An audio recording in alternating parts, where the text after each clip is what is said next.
संकटनाशन गणेशस्तोत्रं।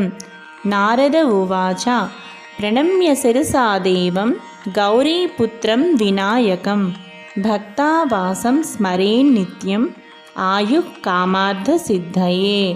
प्रथमं वक्रतुण्डं च एकदन्तं द्वितीयकं तृतीयं कृष्णपिङ्गाक्षं गजवक्त्रं चतुर्धकं लम्बोदरं पंचमं च षष्ठं विकटमेव च सप्तमं विघ्नराजं च धूम्रवर्णं तदाष्टमं नवमं पालचन्द्रं च दशमं तु विनायकम् एकादशं गणपतिं द्वादशं तु गजाननं।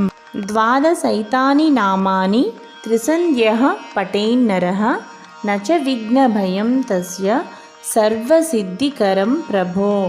विद्यार्थी लभते विद्यां धनार्थी लभते धनं पुत्रार्थी लभते पुत्रान् मोक्षार्थी लभते गतिं। जपेत् गणपतिं स्तोत्रं षड्भिर्मासैः फलं लभेत् संवत्सरेण सिद्धिं च लभते नात्र संशयः।